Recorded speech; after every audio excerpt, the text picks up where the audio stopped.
Hey everyone, can you see me back here? I have two massive planes in front of me, and the purpose of today's video is to find out, which plane would be right for you. So these are both by FMS, and they are called the PA-18 Super Cub, except they come in two sizes. You have the 1300 millimeter size here, which you can see, in relation to myself, it's rather large. And then over here we have the 1700 millimeter size, which you can see it kind of dwarfs me because it's so big. This is a massive size plane, so I'll be flying that one today too. Now in the year 2022, I did a review of this plane, the 1300, because it just came on the market.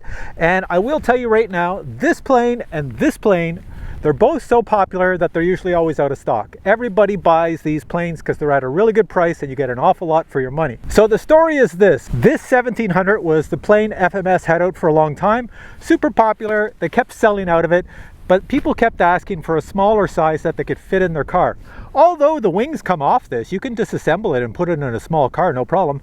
People still wanted something even better. So this one here, the wings come off. And not only that, right here at the tail, this little section here comes off too if you want. So you can get it to go pretty small if you have a really small car. So that's pretty popular. Now you're asking, okay, size difference. Is that the only difference? Well, of course, you're gonna have different size motors. This one, they recommend a 3S LiPo battery, but you can put a 4S if you want. I flew it on a 4S in the cold weather and it was fine, but I don't know about 4S on a hot day. The ESC might get hot. It has a 40 amp ESC. This one has a 45 amp ESC, not much difference, but they recommend the 4S because it's designed more for 4S because it's larger. You're gonna have to use more torque in the motor to get it going. So your ESC might get a little warmer, so it has 45 amps just in case you get a spike. This one, you put air in the tires. It comes with air already in the tires, and you do get a little item that you can use to pump air into the tires, just like a bicycle tire type thing, which is pretty cool. But on cold days like right now, it goes kind of flat. But I do really like the air in the tires. This one comes with like these balloon tires, no air in them, but they're pretty light and they're perfect for terrain like this today. These are both called Super Cub bush planes and they're called STOL planes. S-T-O-L. That means short takeoff and land. That means if you have a bit of a breeze and you put the flaps on and you give it lots of throttle, lots of elevator, you should be able to take off within 1 or 2 feet and go straight up. And the same is for landing. If you land into the wind, put the flaps on, reduce the power, you might be able to get it to land and just plop down on the ground. So these are very much desired by pilots in the RC hobby, and they are perfect for beginners, except this one's massively large. So other than the size and what I mentioned about the ESCs, they're pretty much the same. They both have ailerons and flaps, same. They both have the same lighting system to see it at night, same thing. Just bigger lights on this one than this one for obvious reasons. So all in all, really good planes. Both good if you want to do 3D aerobatics in the air with a bush plane, because they are high wing. High wing planes are what all beginners should start out with if possible. Okay, just to show you how windy it is today, this is perfect for planes like this. They love the wind, and I let it go and it just blows over there. So the last thing to tell you before I go fly is that I am going to put an Insta360 Go camera on both to give you some footage from the plane as it's flying. Second thing to tell you is I've never flown this one. This is going to be a maiden of this one, but I'm assuming it's just like this one. I've flown this one many times, so I'm assuming this one will just be the same as that. So I shouldn't have any issues. But if you see me going, holy crap, well, then I'm having issues. So here we go. Please note that the winds became so strong that they drowned out my voice. Therefore, you couldn't hear what I was saying, so I'm going to do a voiceover. Here I am telling you we're going to do our first flight using the 1300 millimeter PA-18 Super Cub. And if you think 1300 millimeters is kind of small, check this out. It's actually 51 inches. It's quite large. Now before every flight I go through my pre-flight checklist to make sure everything works. So I'm testing out the ailerons, then the elevator, then I'm going to check out the rudder. Next I want to check out the motor, and finally it has flaps. Flaps are awesome for short takeoffs and landings. To show you the short takeoff capability, the flaps are set to half and I take off into the wind. For this flight, I'm using a 3S LiPo battery with a capacity of 2200 milliamp hours. That battery will get me about 15 minutes of flight time. And if you're wondering if this plane is fast on a 3S battery, check this out, it's moving. This is one of those planes you can use on windy days, as well as take off and land on water and take off and land on snow. Here I am performing a very slow flyby.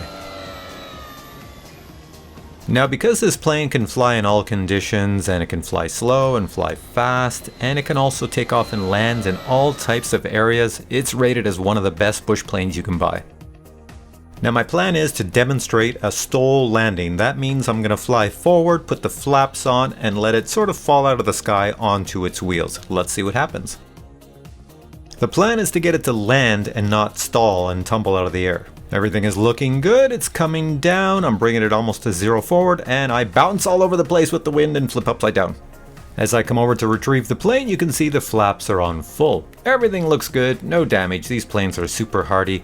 But here's the interesting thing, look at my 1700, the wind has caused it to flip upside down and now it's sitting on its back. There was no damage to the 1700, now let's take it for a flight. Here I am telling everyone that this will be the maiden flight of the 1700. I've never flown it before, and it's not a good idea to do a maiden flight on a windy day, so wish me luck. And for those of you wondering how large is 1700 millimeters, well, that's about 6 feet. It's quite large. Okay, before the takeoff, let's do the pre-flight check. So the ailerons work, then we're going to check out the elevators, then the rudder, and then we'll check out the flaps and make sure they're working. And just like with the 1300 millimeter PA-18, I'm going to set the flaps at half for the takeoff. Well, that was a very easy and very smooth takeoff, so my nerves have settled down. The 1700 is so very large that it has a very massive presence in the air. Here's the very first pass overhead on this maiden flight. I've placed a 4S battery in the plane and I'm going at full speed here. It's pretty fast. Over my head, there she goes. Now this plane is so large that the wind does not seem to bother it, and for that reason I'm going to try a touch and go, but not just any touch and go, I'm going to try a one-wheel touch and go. I don't want to slow the plane down too much, so I'm not going to use flaps. There we go, on one wheel, I'm bouncing around and I'm going to take off, and look, I almost hit the GoPro. So as you can see, for my maiden flight on a windy day, this massive plane is extremely forgiving. And you can power the plane on either a 3S LiPo or a 4S LiPo, and depending on the capacity of your battery, you'll get 10 minutes or more of flight time. Watch out for these trees, and here we go. I'll give it some flaring, and flare. There we go. Keep the motor on. And that was my maiden flight of the PA-18 1700 millimeter plane. Super easy to fly. All right, so a few more things to tell you about these planes. Both of these require no glue to assemble them. Right out of the box, you just put in a few screws. It takes no time at all. I'm going to show you the assembly video for both of them. Super fast. You'll see how easy it was to put both of these together. So this one comes with floats for the price, and I can't remember what the price is, but I'm going to put the price up here for this one over here, and the price for this one over there. So what I'm going to show you now is the boxes they came in and how easy they were to assemble. So I'm going to assemble them right before your eyes. Watch this. First, we'll begin with the unboxing and assembly of the PA-18 1300. This is the box your PA-18 comes in. You will note it is a rather small box, but everything is well packaged. Check this out. Here's the instruction manual and assembly. Here we have the wing, another wing, wing spars, as well as the rear section of the fuselage and the forward section of the fuselage. Next, you have the wing supports, the propeller, the hardware, a USB cable, propeller nose cone assembly, the tail wing, metal landing gear with air-filled tires. Now to assemble the plane, simply follow the instructions included in the manual. It's very easy. Watch me here. Just connect the rear section to the forward section, then screw it in place. Next, install the metal landing gear and screw that in place. It should look like this. To install the wings, put the wing spar through the fuselage, then connect the wing to the wing spar and make sure the wires go inside, then screw the wing in place and do exactly the same thing for the other wing. Then install the wing supports and lock them in place with the included cotter pins. To install the tail wing, put the tail wing spar through the rear fuselage, then slide each wing over the tail spar and they will lock in place securely. You will need to install the control arm for the rear elevator, which connects to the servo. It's rather simple, just read the instructions. Mounting the propeller is as simple as ensuring the writing on the propeller is facing forward, then attach the other items and screw the spinner in place and it will lock. And now on to the unboxing and assembly of the much larger PA-18 1700. This is the box. The very large 1700mm comes in. Opening the box so we can see the contents. First item in the box would be the assembly and instruction manual, followed by a set of very large wings. You can see that the horizontal stabilizers are also very large. Next there is the fuselage, and most things in the fuselage are already assembled and installed. Even the electronic connectors for the wings are a simple design, as well as the electronics inside, simple design and fully installed. Next we have the very large landing gear, as well as the landing gear for the floats, and speaking of the floats, here they are. Carbon fiber rods are included for the main wing and horizontal stabilizer.